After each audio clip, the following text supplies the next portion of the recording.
बाबाज़ वज़ल्लनार सलवा मोहम्मद मोहम्मद। मुद्दा यूँ भी अदा करते थे और करते हैं लोग, मुद्दा यूँ भी अदा करते थे और करते हैं लोग। ख़ास मकसद के लिए रब ने उतारी शायरी, ख़ास मकसद के लिए रब ने उतारी शायरी। इब्तदा चाहे जहाँ से हो मगर दावा है ये, करबला पर ख़त्म हो जाएगी सारी शायरी, करबला पर ख़त्म हो जाएगी सारी शायरी, करबला पर ख़त्म हो जाएगी सारी शायरी। कल हमने हज़रत आदम के मरसिए से और अम्बिया के मरसिए, मासूमीन के मरसिए, अरबों के मरसिए, ईरानियों के मरसिए, हैदराबाद दक्कन के मरसिए, दिल्ली के मरसिए और लखनऊ के मरसियों पर गुफ्तगू की थी। और हमने दरमियान में ये बात की कि चार अजीम सतून अनीस और दबीर से पहले जिन्होंने मुसद्दस की हैत में एक कला मरसिए का तैयार किया, मरसिए के अज्जाए तरकीबी का, वो फसीह, ज़मीर, दिलगीर और खलीक़ हैं। उसी तरीक़े से यहाँ इस वक्त मरसिया ख़ानी के चार सतून जैसे अनासिर अरबा यहाँ बैठे हुए हैं। तो आफ्ताब मरसिया ख़ानी जनाब हैदर नवाब जाफ़री साहब और उनके दोनों जानिब सुबह ज़ैदी साहब और एहसन सईद साहब, यह महताब के तौर पे, और चाँद और सूरज जहाँ हो वहाँ एक सितारा ना हो, ये कैसे हो सकता है। तो हमारे मोहतरम औन साहब वो भी मौजूद हैं। तो इसी तरीके से जब हमारा जदीद मरसिया का सफ़र शुरू होता है, जिसे हम जदीद मरसिया कहते हैं, जदीद मरसिया बई माना कि ख़िताबत हमारे सामने आ चुकी थी। अब ख़िताबत के तकाज़े अलग थे, तो ख़िताबत में जो तकाज़े होते हैं उनको मरसिए में कैसे पूरा किया जाए। और हमें बड़े फ़ख्र की बात है कि अनवर ज़ैदी साहब इस वक्त मौजूद हैं, जनाब अली जवाद ज़ैदी साहब के बेटे। अल इल्म का मरसिया नंबर जो उन्होंने शाया किया वो अपने आप में उस ज़माने में बड़ा काम था। और ख़ास तरीके से खुदाए सुखन मीर अनीस के जो सलाम मुरतब किए हैं सबसे पहली बार वो अली जवाद ज़ैदी साहब ने। रुबायत अनीस की तरतीब का जो सिलसिला है, मरासी पे जो उनके बेतहाशा काम है, दो अदबी स्कूल जो उनका काम है, तामीरी अदब जो उनका काम है, और उसमें ख़ास तरीके से जो हमारी जो मजहबी क़दरें हैं उन पे जो काम है अली जवाद ज़ैदी साहब का, वो बड़ा अहम है।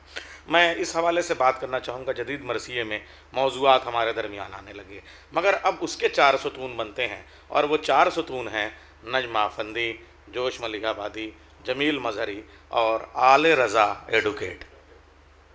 इसमें चारों के अलग अलग लहजे हैं, अलग अलग अंदाज़ है, अलग अलग मौज़ूआत हैं और अलग अलग उसलूब हैं। कभी कभी ऐसा लगता है कि जो संगम होता है उसमें सारी धाराएं एक सी होती हैं, नहीं, दो दरिया ज़रूर मिलते हैं, मगर दो दरियाओं के मिलने का मतलब धाराएं नहीं मिलती हैं। हमेशा संगम में आप देखिएगा तो धाराएं अलग होती हैं। जो पैराक होते हैं वो बताएंगे अब ये गंगा की धारा है, अब ये यमुना की धारा है, अब ये सरस्वती की धारा है। धाराएं कभी नहीं मिलती हैं। इसी तरीके से मरसिया एक समंदर है, मगर इसमें हर मरसिया ख़ान, हर मरसिया गो का अपना एक लहजा है, अपनी एक धारा है, और उसे सिर्फ मरसिए का पारखी ही समझ सकता है। तो उसमें नजम आफंदी ने साइंटिफिक अप्रोच को लेके हमारे अज़ा ख़ाने से कैसे तबलीग का काम किया जाए, कैसे मिशन का काम किया जाए। जब लोग इमाम बाड़ों में आना बंद कर दें तो हम चौराहों पर जुलूस अज़ा लेके किस तरीके से जाएं और कैसे उनको हुसैनियत का पैगाम दें, ये नजम आफंदी ने किया। और मरसिए में भी उन्होंने ये काम किया टर्निंग पॉइंट के तौर पे और नहों के हवाले से। एक वक्त बदल जाएगा दुनिया का, ये तंजीम दो आलम, और तहजीब ज़माने की ये हो जाएगी बरहम, तब और किसी शक्ल में होगा तेरा मातम, दुनिया ये ना होगी मगर इस्लाम रहेगा, शब्बीर बहरहाल तेरा नाम रहेगा। ये नवा मैंने इसलिए आपके सामने एक बंद पेश कर दिया कि इस बंद के हवाले से उनको पेश नज़र रखते हुए आले रज़ा एडुकेट ने लिखा कि अगर नजम आफंदी के ये नौहे न होते तो मैं जदीद मरसिया जिस अंदाज में कहता हूँ ऐसे न कह पाता। तो ये एक मिशन बनते हैं और उस विज़न को लेकर आगे बढ़ते हैं कि अब हमारा मरसिया नए अहद में, नई क़दरों के साथ, नई ज़रूरतों के साथ, नए तकाज़ों के साथ, और हमेशा सिर्फ वही ज़िंदा रहती है, अदब वही ज़िंदा रहता है, ज़बान वही ज़िंदा रहती है, तहज़ीब वही ज़िंदा रहती है, जो अपना बुनियादी तशख़्ख़ुस रखते हुए भी वक्त के साथ तब्दील होने की सलाहियत रखती हो। यानी उसकी अपनी जड़ें मजबूत हों, मंजिल यकीनी हो, तो रास्ते की दुश्वारियाँ नहीं होती हैं। मरसिए के साथ भी यही हुआ कि मरसिए ने अपनी हयात को थोड़ा सा तब्दील किया। अब जो हमारे रवायती मरसिए का लुत्फ़ है वो सब अपनी जगह, मगर वक्त के साथ में ये तीन असनाफ में बदल जाता है। यानी वो जो मरसिए का चेहरा था वो हमारी मनक़बत में आ जा चुका है, और वो जो मरसिए का बैन था वो नहों में अलग जा चुका है, और जो हमारा जदीद मरसिया है वो उसके बीच का हिस्सा था जो इस वक्त हमारे सामने जदीद मरसिए की शक्ल में मौजूद है। यानी उसके बाद नसीम अमरोवी ने मौज़ूआती सतह पर शायरी शुरू की और आले रज़ा ने ख़ास तरीके से सबसे बड़ा काम, आले रज़ा ने मरसिए को मंजूम मकाला बना दिया। यानी मकाले में जो चीज़ें लिखी जाती हैं, एक थीसिस होता है, हाइपोथीसिस होता है, सिनॉप्सिस होती है, उस तरीक़े से उन्होंने मौज़ूआत के तहत में शायरी करना शुरू की और मरसिए के हवाले से। हालांकि उससे पहले वो गज़लें ज़्यादा कहते थे, रुबाइयाँ और सलाम भी कहते थे और यहीं लखीमपुर से लखनऊ की तरफ आ रहे थे। चूँकि उनकी विलादत भी इस्तक़बाल अज़ा के दिनों में हुई थी, इसलिए मुहर्रम उनकी गज़लों में भी मौजूद था और उनकी वो जो है कि साहब असर का वक्त है, खुर्शीद लबे बाम आया, ये पूरी गज़ल बताती है कि ये कोई करबला से ताल्लुक़ रखने वाला शायर है और इसको मुस्तक़बिल में जाके मरसिया को होना है। तो वो जो लखीमपुर से ट्रेन में चले आ रहे हैं कि साहब क्या हुआ, मुहर्रम का चाँद नमूदार हुआ? किसी ने कहा साहब आज अब्र था, आज फ़िज़ा साफ़ नहीं थी, मतला साफ़ नहीं था, इस वजह से चाँद नज़र नहीं आया, अब शायद कल सफ़ेज़ा बिछेगी। उन्होंने फ़ौरन तासुफ़ के साथ में एक मतला कहा कि कितना पानी है जो बेवक्त बरस जाता है और कभी काफ़िला प्यासों का तरस जाता है। अब जो उन्होंने मुड़ के देखा कि ये तो गज़ल का मतला नहीं, मरसिए की बैत है, और उसके बाद से उन्होंने गज़ल को सलाम किया। हाय हाय हाय, गज़ल को सलाम किया और फिर सलाम की तरफ आ गए और सलाम और मरसिए के हवाले से उन्होंने शायरी की। अब उनके जो दो बहुत एमिनेंट, बहुत ही अहम शाहकार मास्टरपीस मरसिए हैं, वो एक है शहादत से पहले, एक है शहादत के बाद। इन दोनों मरसिए के उन्वानात और मौज़ूआत ही बताते हैं कि इनका मकसद क्या है। जो शहादत से पहले है उसमें वाक़या करबला की अहमियत, इफ़ादियत, जवाज़, अवामिल, अनासिर, अवाक़िब, तारीख़ी पस मंज़र, फ़लसफ़ियाना क़दरें और वह हिम्मतें और वो तहरीक और वो सारी चीज़ें उसमें शामिल होती हैं कि इमाम हुसैन ने ये इनक़लाब क्यों बर्पा किया, बैअत से इनकार क्यों किया, करबला जाने का मकसद क्या था, इस पूरे मरसिए में मौजूद है। मगर उसके बाद वाला जो मरसिया है वो मेरे ख़्याल से बंद की तादाद के अतबार से भी उससे जस्ट डबल है। मगर उसकी यह खूबी ये है उस मरसिए की कि 175 बंद का ये मरसिया है। अब देखना यह है कि इसे हमारे सूबी ज़ैदी साहब किस तरीके से पेश करते हैं, इसलिए कि मरसिया कहना एक अलग काम है, मरसिया पढ़ना एक अलग काम है। जब इंसान मरसिया कह रहा होता है तो तखलिया में होता है, वो उस वक्त खलवत में होता है, लेकिन जब पढ़ रहा होता है तो जलवत में होता है। इसलिए कुछ बंद को छोड़ना पड़ता है, कुछ को इजाफा करना पड़ता है, कुछ को यहाँ वहाँ से शामिल करना पड़ता है, कुछ उसी शायर के कुछ बंद को लेना पड़ता है। इसी वजह से जो नक़ाद मरसिया ख़ानी के फ़न से वाकिफ़ नहीं है वो कहते हैं कि साहब ये वाला बंद इल्हाक़ी है, ये उनका नहीं है, ये उनका नहीं है। उन्हें क्या पता मरसिया ख़ानी की ज़रूरतें क्या होती हैं और वक्त के लिहाज से, महफिल के लिहाज से, मजलिस के लिहाज से, मौसम के लिहाज से कैसे बंद घटाने बढ़ाने पड़ते हैं, वक्त का तकाजा कैसा बदल जाता है, उससे पहले का क्या माहौल था। तो ये जो 175 बंद का मरसिया है ये पूरा एक टर्निंग पॉइंट है। आज को समझना आसान है, लेकिन जिस ज़माने में 1930-32 के आसपास में आले रज़ा ये मरसिया कह रहे थे, यानी आज़ादी से पहले, तक़सीम से पहले, उस वक्त कितना मुश्किल काम था कि वाक़या करबला के बाद आप तसव्वुर कीजिए कि यज़ीद, अल्लाह की लानत हो उस पर, उसके ख़ानदान पर और उसके यजीद पर, यजीदी पर, यजीदियत पर। तो उसका जो मिशन था वो ये था कि ये 72 अफराद ये जब शहीद कर दिए जाएंगे, चंद औरतें असीर कर ली जाएंगी, एक बीमार तौक़ और जंजीर में जकड़ दिया जाएगा, फिर तो वाक़या करबला की तारीख़ हम लिखेंगे, यानी हम जैसे चाहेंगे। रावी हमारा है, हिस्टोरियन हमारा है, लेकिन जनाब ज़ैनब का किरदार ये है, आबिद बीमार का किरदार ये है कि उन्होंने तारीख़ को लिखने तो दिया, गढ़ने नहीं दिया।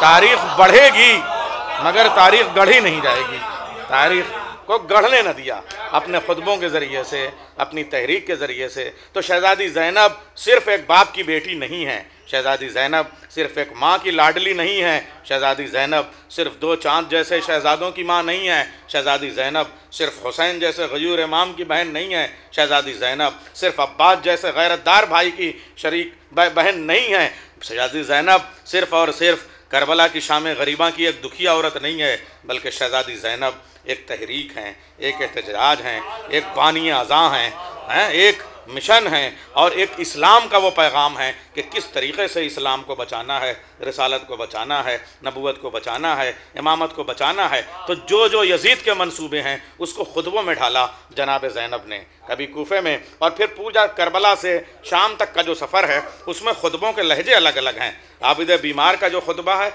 उसका लहजा अलग है, कूफे में जनाब ज़ैनब का खुतबा है उसका लहजा अलग है, शाम में जनाब ज़ैनब का खुतबा है उसका लहजा अलग है। कूफे में जो जनाब ज़ैनब का खुतबा है वो खुतबा शख्सिया की तकमील है, जो बाबा का खुतबा था, बाप से अधूरा रह गया था, बेटी ने मुकम्मल किया।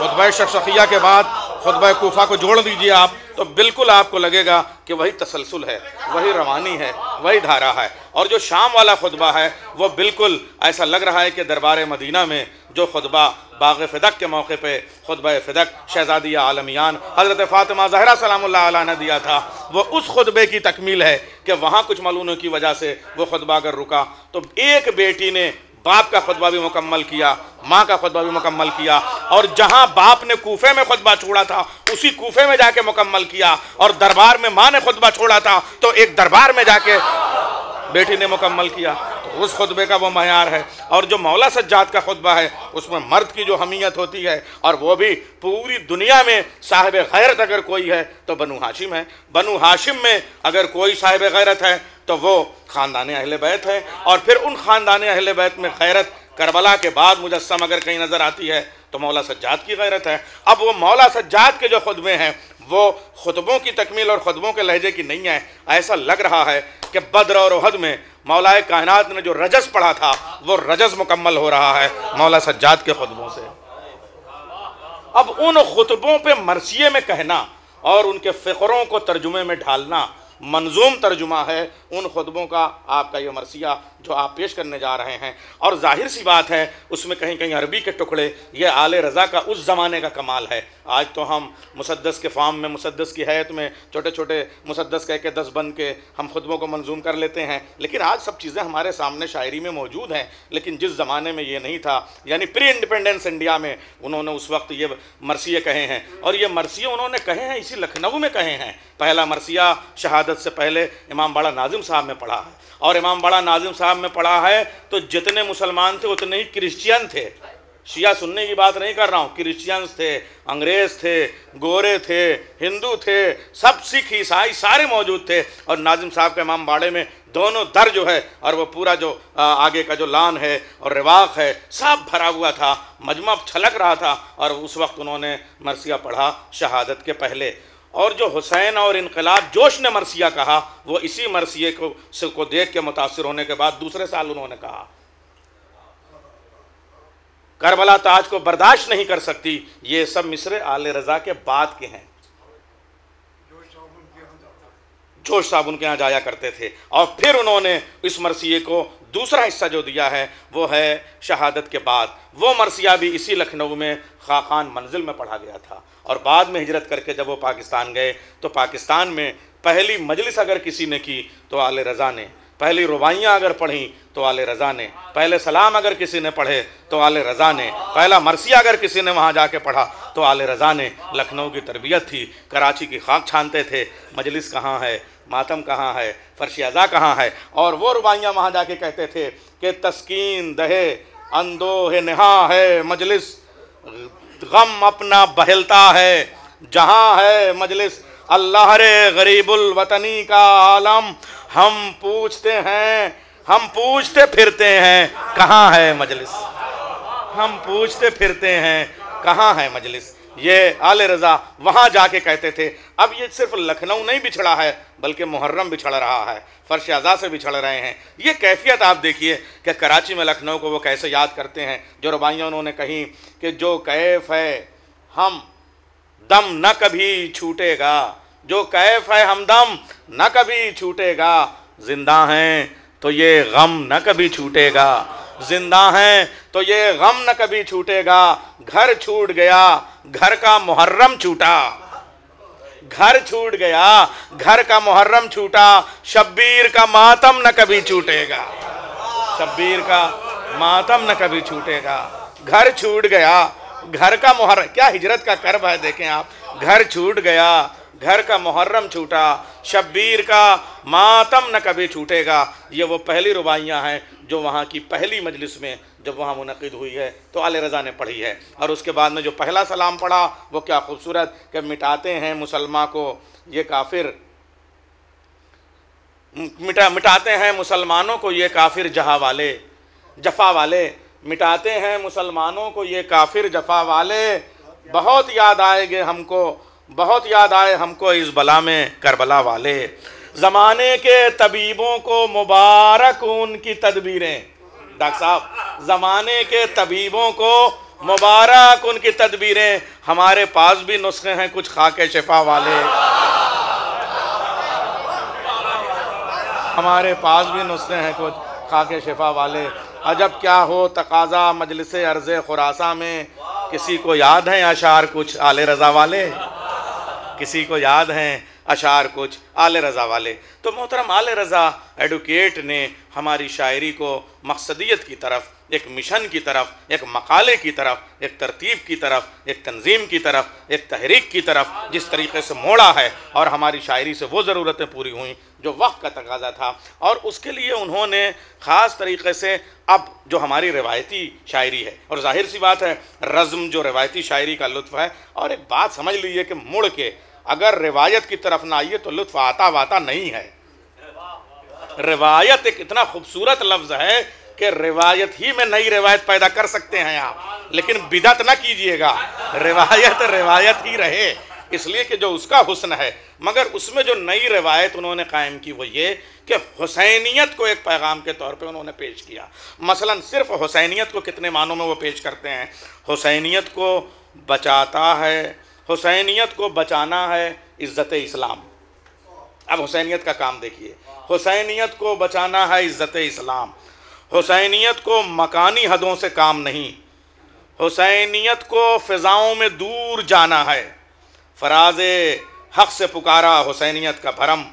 हुसैनियत के लिए करबला ज़रूरी है, हुसैनियत के लिए करबला ज़रूरी है, हुसैनियत ही में अब्बासियत नुमाया है, हुसैनियत ही में अब्बासियत नुमाया है। वो घर के जिसमें शहादत का ताज बनता है, वो घर के जिसमें हुसैनी मिजाज बनता है। ये सब मिसरे आले रज़ा के हैं, और बहुत से नौहा खानों की ज़बानों पे जो आज मिसरे हैं वो भी आले रज़ा के ही हैं। सलाम नाना के मरकद, सलाम माँ के मज़ार, मेरी दादी हैं जहाँ दफन वहीं ले जाना, मेरे नाना की शरीयत है न मिटने दूंगा, ऐसे भाई की बहन ऐसी बहन का भाई। ये आले रज़ा के मिसरे हैं। तो ये आले रज़ा साहब, और ख़ास तरीके से जब इनको हक़ है भाई, आपका एक रिश्ता है, और जो उनकी मरसिया ख़ानी में मकाला बनाने की शान है, ऐसे ही मरसिया गोई में, ऐसे ही सुबूही ज़ैदी में मरसिया ख़ानी में मकाला बनाने की शान है। मकाला यानी जो लिखा गया, मकाला यानी मकाले में जो कहा गया, यानी नसीम, अमरोहवी, आले रज़ा, नज्म और जोश, ये चार सतून वो हैं कि जब लफ्ज़ लिखते हैं तो लफ्ज़ रोशन हो जाता है, मगर सुबूही ज़ैदी जब पढ़ते हैं तो लफ्ज़ों के माना रोशन हो जाते हैं। और इनकी पढ़त की खूबी ये है, मैं आपसे अर्ज़ करूं कि वही कि अच्छा, इनके यहाँ ख़ास तरीके से हमने देखा कि आले रज़ा भी जब मरसिये में, हालांकि पहले उनका अंदाज़ दूसरा था, जब वो पाकिस्तान गए हैं तो कई दफ्तरों में, अखबारों के और यहाँ वहाँ बैठ के वो मरसिये के बंद जो हैं, एक सलवात भेजे मोहम्मद वाले वहाँ, आप देखिए खतीबुल ईमान का जिक्र हो रहा था कि उन्होंने भी मरसिये दबिस्तान बज़्म मरसिया ख़ानी में उन्होंने पेश किए। तो आले रज़ा साहब क्या ये है कि ऐसे मिसरे कहे जाएं कि जिनको उठाया जा सके, पढ़ा जा सके, रुख से पढ़ा जा सके, चेहरे से पढ़ा जा सके। यानी मैं आपको देखा दो बैत पेश करता हूँ। चढ़ा था रंग जो पानी पे सब उतार दिया, चढ़ा था रंग जो पानी पे सब उतार दिया, के लेके चुल्लू में दरिया के मुंह पे। देखिए मैं मरसिया ख़ानी कर नहीं रहा हूँ, मगर मैंने काफिया भी नहीं पढ़ा, काफिया भी आप ही ने पढ़ दिया, रदीफ भी आपने पढ़ दी। ये मरसिया खान, जब मरसिया गो मरसिया खान हो जाता है तब वो ऐसे मिसरे कहता है कि जिसे मजमा उठाने लगे। ये मरसिया खानी का फ़न है कि जब शायर के यहाँ पहुँचता है तब वो ऐसे मिसरे कहता है, वरना हमने बड़े बड़े शायरों को देखा उनके मिसरे उठते नहीं हैं, उठने वाले मिसरे कहे जाते हैं और ज़बरदस्ती नहीं उठाए जाते, ज़बरदस्त होते हैं तो उठ जाते हैं। किसी में दम हो तो टोके, दिलेर आता है। आले रजा, किसी में दम हो तो टोके, दिलेर आता है। तराई वालों संभल जाओ, शेर आता है। तराई वालों संभल जाओ, शेर आता है। ये आले रजा। तो जब एक मरसिया गो तो वो शुरू में अमीर अनीस और मिर्ज़ा दबीर के बंद पेश करते थे और उन पर तबसरे करते थे उनके माना पे, मगर फिर जब मुहर्रम आता था तो वो मरसिया खानी की तरफ ऐसे कि अब वो चीज़ें जो हैं वो मिंबर पे कैसे लाई जाएं। तो आल रज़ा साहब, ज़ड बुखारी, यावर अब्बास साहब, इन लोगों ने मरसिया खानी का जो दबिस्तान वहाँ कायम किया कराची में, वो बड़ा काम है। जो काम इस वक्त डॉक्टर असद अब्बास साहब और उनकी पूरी टीम, ज़ूबी भाई, आउन साहब और डॉक्टर साहब, हमारे जितने भी हैं वो सब उनके साथ, और साथ में हमारे हदर नवाब जाफ़री साहब, नदीम नजफ़ी साहब, सब लोग मौजूद हैं, शिबू भाई सब लोग मौजूद हैं, मौलाना कमरुल हसन साहब, बड़ी बड़ी हस्तियाँ फ़र्श अज़ा पे मौजूद हैं। तो मरसिया खानी का वो दबिस्तान हमारे यहाँ मौजूद है। बहुत खूबसूरत बातें हैं। अच्छा क्या है कि मगर ये जब लखनऊ में कोई आ जाता है, चाहे न्यूतनी से आ जाए, चाहे मोहम्मदाबाद से आ जाए, तो फिर मिसरों को लहजा देना उसे आ जाता है, लहजे से पढ़ना या लहजे को तलाश करना। देखिए मैं आपको कुछ, एक तो मैं मीर साहब का मिसरा पेश करता हूँ, इसको आप नरम लहजे में पढ़ लीजिए, गर्म लहजे में पढ़ लीजिए, ठंडे लहजे में पढ़ लीजिए, गुस्से में पढ़ लीजिए। देखो फसाद होगा बढ़ाया अगर कदम। अब इसको जब मरसिया खान हजरात पढ़ेंगे तो देखो फसाद होगा बढ़ाया अगर कदम, देखो फसाद होगा बढ़ाया अगर कदम। ये जब ये ऐसे मिसरे असातिज़ा, मैं मिर्ज़ा साहब का एक मिसरा, अज़ा खाने की भीड़ जब मैं गफ़ीर, नीचे एक हजूम होता है, मोमिनीन होते हैं, अज़ादार होते हैं, तो मैं मिर्ज़ा साहब जब आए और भीड़ लगी हुई अज़ा खाने पे हजूम है, तो क्या खूबसूरत अंदाज में उन्होंने दरवाज़े की तरफ देख के मिर्ज़ा दबीर ने मिसरा पढ़ा, ठट लगे हैं तेरे दरवाज़े पे मैखारों के, ठट लगे हैं तेरे दरवाज़े पे मैखारों के, या अपना मुँह देख के तलवारों में गाजी उठे। हाँ, ये जब मिसरे इस तरीके से पढ़ने की शान। अच्छा मैं आपको इसमें थोड़ा सा कभी कभी जो कुछ ज़्यादा जब हो जाता है, तो मीर सलीस एक मिसरा पढ़ रहे थे, तो मीर अनीस बैठे हुए थे और खुश हो रहे थे और दोनों हाथों से उठ के दाद दे रहे थे।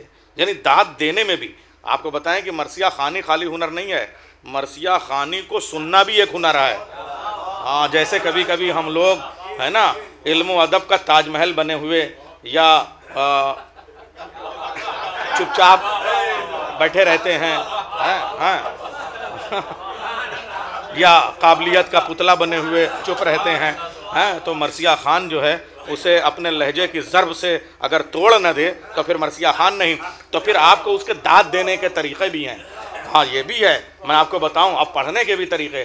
तो मीर साहब खुश हो रहे थे कि मीर सलीस मिसरा पढ़ रहे हैं, सुभान अल्लाह, जीते रहिए, और दो जानू ऐसे उठ के दाद देते थे। मगर जिस वक्त उन्होंने कहा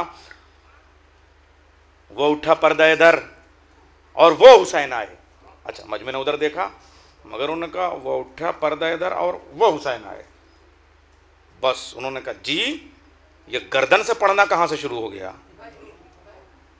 यानी आप ये देखिए कि मिंबर पे कितना घूमना है, कितने दायरे में जिस्म का कितना हिस्सा हिलना है, ये भी मरसिया खानी के फ़न का था तकाजा।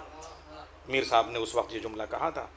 या ये कि जो लखनऊ में तलफ़ुज़ है, मैं चाहता हूँ मेरी बातें रिकॉर्ड हो रही हैं, लखनऊ में जो काजिम नहीं काज़म बोलते हैं, मगर वो लखनऊ वालों को ही हक़ है, इसलिए कि उसमें जो शान है उसका वो अपना वो ऐसा नहीं है कि वो लाशऊरी तौर पे बोल जाते हैं, वो शऊरी तौर पे वो अपना तलफ़ुज़ कर रहे हैं अदा, और जिसकी ज़बान है उसको हक़ है वो करे। उनको काजिम में ज़रा सा ज़ेर आ जाने से बात नहीं बनती है, और काज़म आ जाने में बड़ा सा दबदबा और हैबत पैदा होती है। जवाद भी लफ्ज़ है, जवाद भी है, लेकिन लखनऊ वाला अक्सर जवाद कहता है, इसलिए कि तशदीद में जो लुत्फ़ है वो साहिब ज़बान का हक़ है। हाँ, ये अदायगी का हक़ है और उस पर दाद देने का। लखनऊ वाला कभी इतना नहीं कहता है, इत्ता कहेगा, इत्ता। इत्ता कहने में जो मज़ा है, इत्ता कहने में है, तो या ज़रा नहीं, ज़ई। आप उस ज़ई में जो उसकी और कैफियत, यानी उसकी जो भी सिफत है उसके अंदर ये मरसिया खानी में आपको मिलेगा। ये बातें किताबों में नहीं मिलेंगी। वही जो बात कल हो रही थी कि किताबों में आपको लहजा कहाँ से मिल जाएगा, वो तो इल्म मजलिसी है ये सब चीज़ें। अब मैं आपको बताऊं कि मीर आरिफ जो हैं अपने पोते मीर आरिफ को सिखाते थे, मीर वासिक को। मीर वासिक ने मिसरा पढ़ा, बातों में वो नमक के दिलों को मज़ा मिले, बातों में वो नमक के दिलों को मज़ा मिले। कई तरह से उन्होंने पढ़ा। देखिए, बातों में वो नमक, बातों में वो नमक के दिलों को मज़ा मिले, बातों में वो नमक के दिलों को मज़ा मिले, बातों में वो नमक।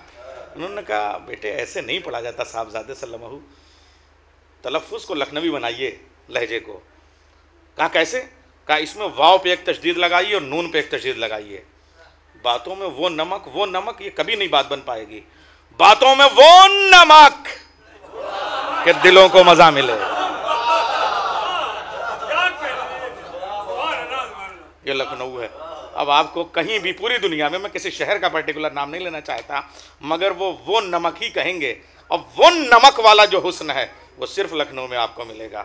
ये लखनऊ की मरसिया खानी है। और आइए हम चलते देखते हैं कि वो ये सारी चीज़ें, ये तशदीद, ये इराब जिस्म पे कैसे उतर आते हैं और चेहरा कैसे मरसिया पढ़ने लगता है और आज़ा व जवारे से कैसे उसको पेश किया जाता है। ये हुस्न अगर हमको देखना है तो हम जनाब सूफी ज़ैदी साहब की तरफ चलते हैं। 2 मार्च 1978 को कराची में जब आले रज़ा साहब का इंतकाल हुआ तो फिर नसीम अमरोवी ने जो माद्दा तारीख़ निकाला, वो कसम खुदा की बिल्कुल वही कैफियत पैदा कर दी।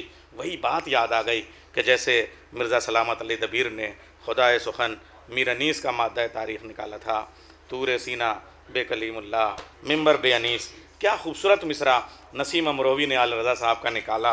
यही है मदफन आले रज़ा, अलहम तो पढ़ लो। 1978 इस माद्दे से निकल आया, यही है मदफन आले रज़ा, अलहम तो पढ़ लो। आपसे गुजारिश है कि एक बार अलहम्द और 3 बार तौहीद पढ़ के जनाब आले रज़ा एडवोकेट, जनाब नसीम अमरोवी, हमारे सारे मरहूमीन मरसिया ख़ान और मरसिया गो और अहले अज़ा और अतहर हुसैन इब्ने अख्तर हुसैन और क़ायमा ख़ातून बिनत सरफराज हुसैन की अरवाह को ईसाल फरमा दें। और उसके बाद मैं हरफ़ इल्तमास पेश करूँगा। सूफी ज़ैदी साहब मेंबर पर तशरीफ़ ले आएँ। मरहूम आले रज़ा एडवोकेट का शाहकार मरसिया और रुबाइयात और सलाम भी आप समाअत करेंगे। शहादत के बाद पेश फरमाएंगे हमारे बहुत मारूफ़ और मकबूल मरसिया ख़ान मोहतरम सूफी ज़ैदी साहब। बावाज़ बुलंद नारे सलवात से आप इस्तक़बाल।